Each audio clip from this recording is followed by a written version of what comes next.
ওম শান্তি। আজকের এই মুরলি মন্থনে আমাদের এই আত্মিক জাগরণের যাত্রায় আমার সকল রুহানি ভাই ও বোনেদের অনেক অনেক স্বাগত। চলুন কোনো রকম বিলম্ব না করে একদম সরাসরি আজকের এই অপূর্ব আর গভীর চিন্তনে প্রবেশ করি। বাইরের জগতের সমস্ত কোলাহল থেকে নিজেদের সরিয়ে নিয়ে আজ আমরা এক শান্তিদায়ক যাত্রায় পা বাড়াব। আচ্ছা, শুরুতেই একটা কথা ভাবুন তো। আজ চারিদিকে তাকালে আমরা কি দেখি? মানুষের বৈষয়িক সম্পদের তো কোনো অভাব নেই, তাই না? কিন্তু তাও যারা বড় বড় প্রাসাদে থাকেন, যাদের জীবনে জাঁকজমকের বিন্দুমাত্র অভাব নেই, তারাও কেন ভেতরে ভেতরে একটা গভীর শূন্যতা বা অশান্তি অনুভব করেন? সবকিছু বাইরে থেকে নিখুঁত মনে হলেও আসলে মানবজাতি আজ দুঃখ আর প্রত্যাশার এক অদৃশ্য কারাগারে বন্দী। এই যে বাইরের একটা প্রাচুর্য, তাও মনের আসল শান্তিটা কোথায় যেন হারিয়ে গেছে। আমাদের প্রথম পর্ব, সুখের মায়া, প্রকৃত সত্যের সন্ধান। এই যে সোনার খাঁচার ধারণাটা, এটা একবার ভেবে দেখুন। বস্তুগত সম্পদ আর বাইরের সাফল্য আসলে আমাদের জীবনে একটা খুব সুন্দর কিন্তু ভীষণ দম বন্ধ করা খাঁচা তৈরি করে। আমরা অজ্ঞতাবশত দেহ অভিমানের বশে একে অপরকে দুঃখ দিয়ে ফেলি। আমরা হয়তো ভাবি আমরা কাউকে ভালোবাসছি বা সাহায্য করছি, কিন্তু এর গভীরে কোথাও না কোথাও একটা প্রত্যাশা লুকিয়ে থাকে, আর ওই প্রত্যাশা ভাঙলেই শুরু হয় আসল কষ্ট। অন্যদিকে প্রকৃত স্বাধীনতা কখন আসে? যখন আমরা আত্ম অভিমানী হই, শ্রীমত অনুসারে চলি, আর একে অপরকে কেবল শাশ্বত অবিনশ্বর আত্মা হিসেবে দেখি। ঠিক তখনই ভেতরের আসল শান্তি, ঐশ্বরিক জ্ঞান আর মোহ মুক্তি আসে। এটাই হলো সত্যিকারের সুখ দেওয়া এবং নেয়া। চলুন এবার দ্বিতীয় পর্বে যাই, গোদরেজের তালা খোলা, বুদ্ধির তালা খোলা। আমাদের সবার হাতে থাকা আধুনিক স্মার্টফোনটার কথাই একবার ভাবুন না।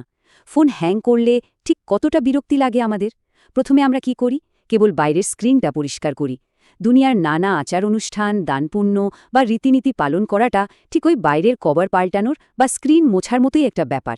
কিন্তু আসল সমস্যাটা থাকে অনেক গভীরে, ভেতরের ম্যালওয়্যার, অর্থাৎ দেহ অভিমান আর পাঁচ বিকারের মারাত্মক সব ভাইরাস।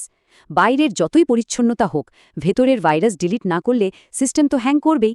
ঠিক তেমনি মুরলির পরম জ্ঞানই হল সেই মাস্টার কি বা আসল চাবিকাঠি। এটাই আত্মার এই গভীর ভাইরাসকে মুছে সিস্টেমকে পুরোপুরি ফরম্যাট করতে পারে। তা না হলে বুদ্ধির ওই জংধরা গোদরেজের তালা কিন্তু কোনোভাবেই খুলবে না। এরপর আসছে আমাদের ৩ নম্বর পর্ব, আত্মার দীর্ঘ ম্যারাথন, জন্ম জন্মান্তরের চক্র। আমাদের এই দীর্ঘ যাত্রার কথা একবার ভাবুন। একেবারে শুরুতে ছিল সত্যযুগ, যেখান থেকে আমাদের যাত্রা শুরু হয়েছিল এক শতপ্রধান আর নিখুঁত অবস্থায়। এরপর দীর্ঘ ৫,০০০ বছরের পথ পেরিয়ে নানা জন্ম নিতে নিতে আমরা এসে পৌঁছেছি কলিযুগের এই কাঁটার জঙ্গলে। এখানে আমরা সবচেয়ে বেশি ক্লান্ত, একেবারে তমপ্রধান হয়ে পড়েছি। আর ঠিক এখন আমরা দাঁড়িয়ে আছি সঙ্গম যুগে। রুহানি ভাই ও বোনেরা, ভাবুন তো, একটা লম্বা ম্যারাথনের একেবারে শেষে যখন শরীর প্রচণ্ড ক্লান্ত থাকে, তখন হঠাৎ ফিনিশ লাইনটা দেখতে পেলে যেমন জাদুকরীভাবে সব ব্যথা দূর হয়ে যায়, ঠিক তেমনি আমাদের এই দীর্ঘ চক্রের শেষ প্রান্ত এখন আমাদের ঠিক সামনে। স্বয়ং শিব বাবা এসেছেন আমাদের পড়াতে। এই পরম সত্যটুকু উপলব্ধি করতে পারলেই ভেতরের সব ক্লান্তি নিমেষে দূর হয়ে যায় আর নতুন এক শক্তির সঞ্চার হয়। এবার ৪ নম্বর পর্ব, পুরানো জুতো ত্যাগ, মোহমুক্তি। মুরলিতে অত্যন্ত শক্তিশালী কিছু রূপক তুলে ধরা হয়েছে। প্রথমত, আমাদের এই শরীরকে কেবল একটা অস্থায়ী যন্ত্র হিসেবে দেখতে হবে। দ্বিতীয়ত, সাপ যেমন খুব সহজেই তার পুরানো খোলস ত্যাগ করে, সত্যযুগে আমরা ঠিক সেভাবেই শরীর ত্যাগ করতাম, একেবারে কোনো কষ্ট ছাড়া। কিন্তু আজ আমরা তা পারি না, কারণ আমরা এই শারীরিক পরিচয়ের সাথে নিজেদের পুরোপুরি এক করে ফেলেছি। ব্যাপারটা বেশ মজার। আমাদের সবারই বাড়িতে এমন কোনো পুরনো জুতো থাকে না যা আমরা কিছুতেই ফেলতে চাই না। একটা অদ্ভুত মায়া কাজ করে। কিন্তু এখানে বলা হচ্ছে এই শরীর হলো সেই পুরনো জুতো যা থেকে আমাদের সম্পূর্ণ মোহমুক্ত হতে হবে। মৃত্যুর কোনো ভয় না রেখে খুব আনন্দের সাথে এই রূপান্তরকে গ্রহণ করতে হবে। এই পুরনো জুতোর প্রতি আমাদের তিতিবিরক্ত হতে হবে, তবেই আসবে সত্যিকারের বৈরাগ্য। ৫ নম্বর পর্ব, সত্যজ্ঞান, অলৌকিকতার ঊর্ধ্বে। একটা গভীর প্রশ্ন আমাদের প্রায়শই ভাবায়, মানুষ কেন জোনাকির ক্ষণস্থায়ী আলোর পেছনে ছটে? আমরা ধ্যানে বসে অনেক সময় জোনাকির মতো ক্ষণস্থায়ী অলৌকিক দর্শন বা চমৎকারের প্রতি আকৃষ্ট হয়ে পড়ি। কিন্তু মুরলি আমাদের শেখায় যে পরমাত্মা হলেন অতি সূক্ষ্ম এক বিন্দু। স্থূল চোখে তো তার দর্শন সম্ভব নয়।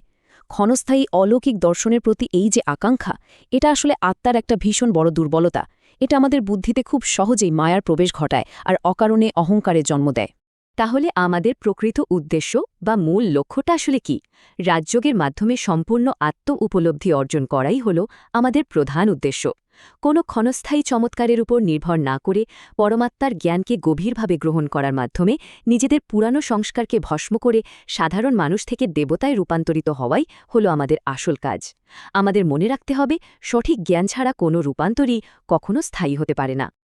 এবার আমাদের শেষ পর্যায় ৬ নম্বর পর্ব, অকাল তখ্তে উপবিষ্ট অমর সিংহাসন। এখানে দুটি মানসিকতার পার্থক্য খুব স্পষ্টভাবে ফুটে উঠেছে। একদিকে রয়েছে করণহার মানসিকতা, অর্থাৎ সব আমি করছি, এই তীব্র অহংকার। এর ফলে মনে আসে এক অদ্ভুত বোঝা, ক্লান্তি, আর তার পরিণামে জন্ম নেয় দুঃখ ও সংঘাত। অন্যদিকে রয়েছে করবানহার মানসিকতা, অর্থাৎ আমি কেবল একটি নিমিত্ত বা যন্ত্রমাত্র, পরমাত্মা আমার দ্বারা সব করাচ্ছেন। যেমন ধরুন, একটা কলম কি কখনো ভাবে যে সে নিজে কবিতা লিখছে? কখনোই না।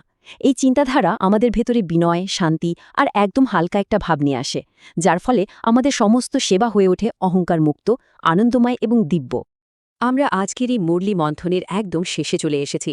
মুরলি আমাদের প্রতিদিন মনে করিয়ে দেয়, আত্মার অমর সিংহাসন, অকাল তক্তে নিজের আসন প্রতিষ্ঠা করো, যা অটল এবং শাশ্বত। আসুন আমরা সকলে মিলে এক মুহূর্তের জন্য চোখ বন্ধ করি। বাইরের সমস্ত কোলাহল থেকে মনকে সরিয়ে এনে আমাদের কপালের ঠিক মাঝখানে ভ্রুকুটির এই অমর সিংহাসনে নিজেদের আত্মাকে আসীন হিসাবে একবার কল্পনা করি, যেখানে বাইরের কোনো ঝড়, কোনো পরিস্থিতি আমাদের এই একরস অবস্থাকে একটুও টলাতে পারে না। এই গভীর শান্তি, নীরবতা আর আত্মিক শক্তির অনুভূতি নিয়ে আজকের এই চিন্তন শেষে একটা প্রশ্ন নিয়ে আমরা ফিরে যাই। আমরা যদি একবার এই অটল সিংহাসনে নিজেদের আসীন করতে পারি, তবে কি বাইরের জগতের কোনো মায়া বা খাঁচা আর আমাদের বাঁধতে পারবে? এই শক্তির অপূর্ব অনুভূতি নিয়ে আজকের মন্থন এখানেই শেষ করছি। ওম শান্তি।